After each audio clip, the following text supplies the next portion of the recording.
A 42-year-old mother of three in the UK woke up one morning after a car accident, only to find that her world had irreversibly shifted. The woman, a devoted mother, had always been able to recognize the faces of her children and husband. But after the crash, something was terribly wrong.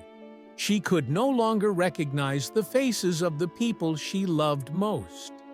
They had become strangers to her. She could still hear their voices, identify them by the way they walked, and notice the clothes they wore.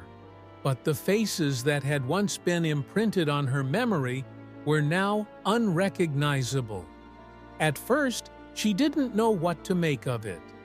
She would look at her children, and despite knowing deep down who they were, their faces seemed entirely unfamiliar.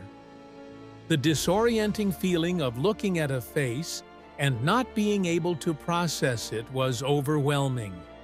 She could feel her heart racing as she struggled to grasp the reality of what was happening.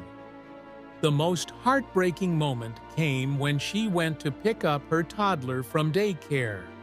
She had always been able to pick him out from the crowd with ease. But when she arrived at the daycare that day, she was faced with a child that resembled her son. Yet something was off. The child in front of her didn't feel like her son. She stood frozen, staring at him, unable to reconcile what she was seeing with what she knew. She asked the daycare staff, "Is this my son?" With their confirmation, she felt a profound sense of relief, but also an intense sadness. This wasn't just about her toddler, it was about the fundamental change in how her brain was processing the people she loved the most. Her son had become a stranger. As time went on, her condition worsened. Her husband was mugged, and the police asked her to identify him in a lineup.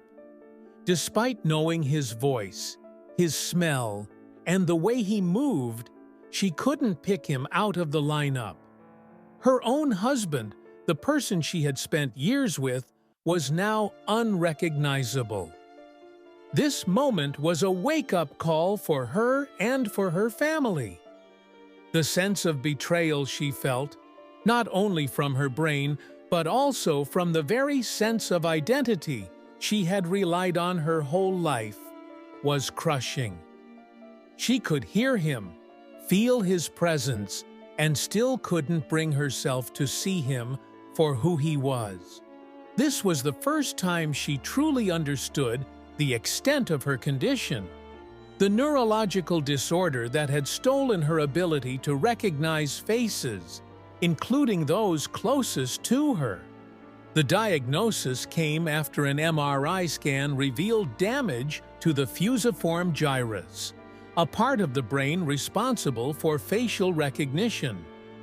This part of her brain had been impaired during the car accident, and the impact was nothing short of life-altering. Prosopagnosia, or face blindness, is a condition that typically involves the inability to recognize faces.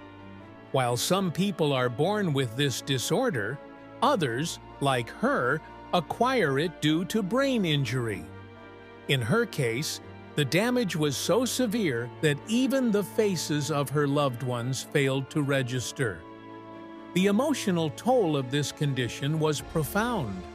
She found herself increasingly isolated, feeling cut off from the people who meant the most to her, not because they weren't there, but because she couldn't see them for who they were anymore.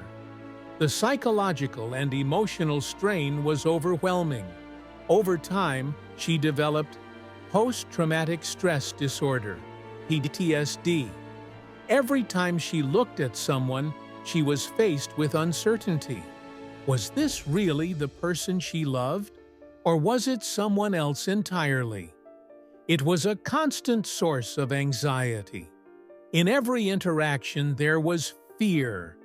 The fear of not recognizing the people closest to her, the fear of being disconnected from her family in a way that words could never capture. Each interaction with her children, her husband, or even strangers became a battle to hold on to the fragments of connection she had left. She had to learn how to cope in a world where facial recognition had become an impossible task. She began identifying her family not by their faces, but by other distinguishing features. She recognized her children by their voices, the way they laughed, and even the scent of her husband's cologne. She learned to rely on their movements, the way they walked, and the patterns of their voices.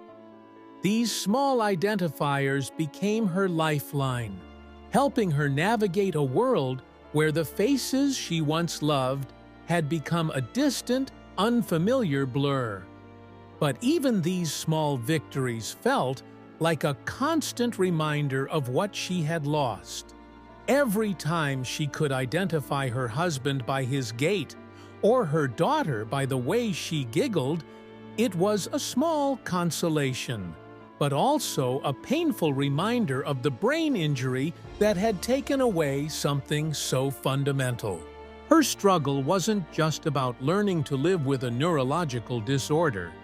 It was about learning to love in a new way, about finding new ways to connect with her family, when the most basic form of connection, facial recognition, had been stripped away.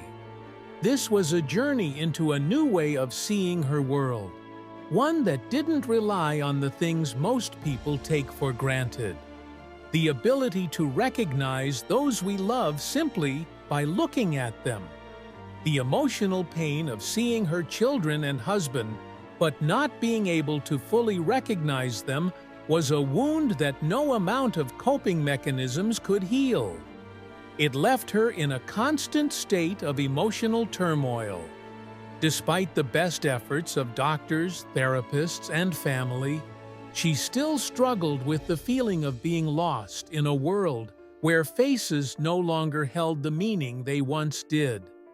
This case of acquired prosopagnosia is a chilling reminder of the fragility of identity and the human connection.